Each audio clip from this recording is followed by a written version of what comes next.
tayo ng simple na ulam, pero punong-puno ng sustansya. Alam niyo yun? So, magluto tayo ng adobong kangkong. Adobong kangkong ala RB. Ayan. Ito ang ating kangkong. Ayan, kangkong. Yan ang ating lulutuin for today. And ang sahog natin is pork adobo to na leftover. So masarap siguro itong pang sahog, di ba? Ayan. Samahan niyo ko ulit magluto ng mga simpleng ulam lang.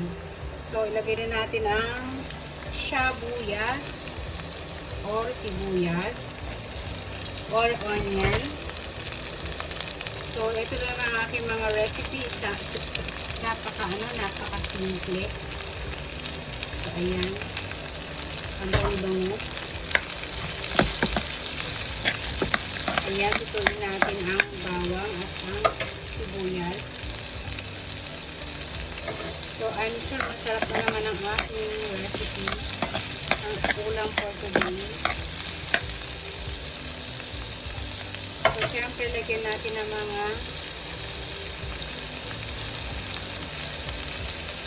powder pepper, paprika, onion powder, and then garlic powder.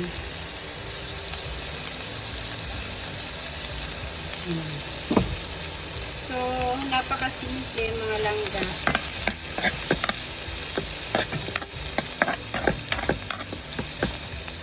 At syempre, ilagay na natin ang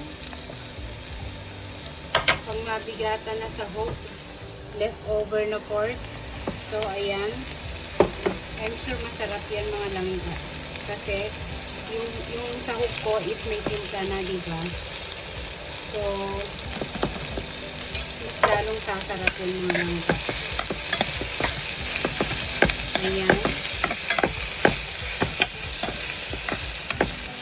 Halun-halun natin. Nasa ganon, kumalat ang mga inilagay natin mga ingredients. Lagyan natin ng konting toyo. Konti lang mga langga. Ayan.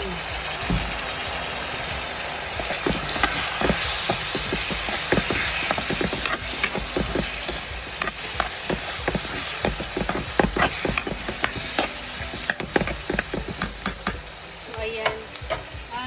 Lutuin muna natin ang siguro mga 3 minutes ang bawang sibuyas at ang konting sahog na leftover na pork.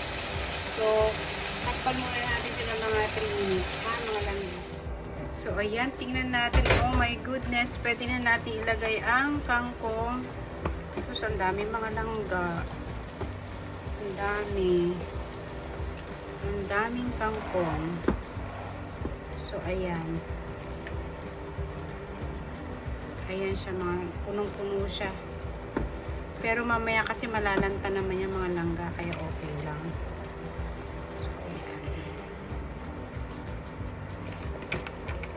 Napakasarap ito mga langga. Napakasustansya. So sobrang sustansya nito. Napakadaming benefits ito mga langga. So ayan, halu-haluin mo natin mamaya langga. See you later. So guys, tingnan natin. Oh wow. Ang sarap na mga langga.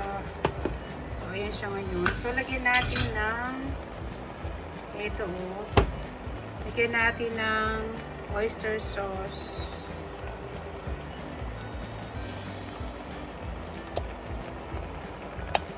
Ayan.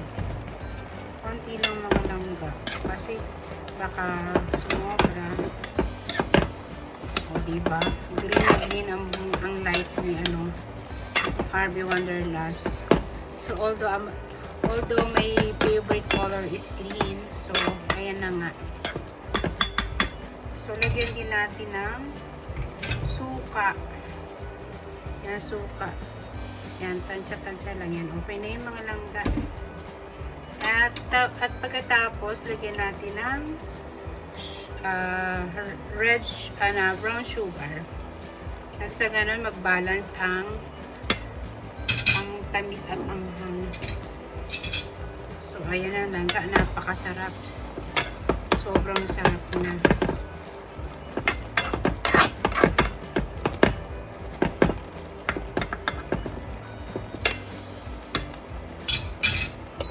So, ayan mga langga, antayin na lang natin lumasa ang oyster sauce at saka ang suka at saka konting brown sugar. So, ayan, mega love shout out sa inyong lahat dyan.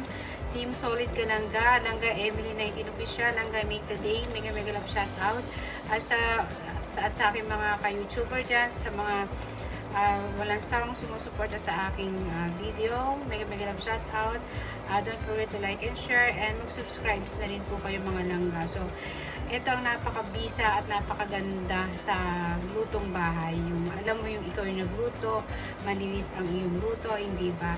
So, kasi, hindi ko naman sinasabing malinis yung iba, kundi punong-puno sila ng mga pampalasa, mga, ayan, Ajinomoto, or mga, ano pang mga, kasi ako, ang lalagay ko lang talaga is ang aking, brown sugar. So, yun lang ang aking pangpalasa. So, maraming salamat sa inyong lahat dyan. Salamat po sa mga, support niyo dyan sa aking video na kahit ganito lang po ay punong-puno ng pagmamahal yan. Maraming salamat. Bye-bye. Ayan. Well done na po mga langga. So, tikman po natin kung ano lasa ng aking luto. Ayan. Ang sarap mga langga. Super sarap mga langga. So, kailangan ito ng kanin.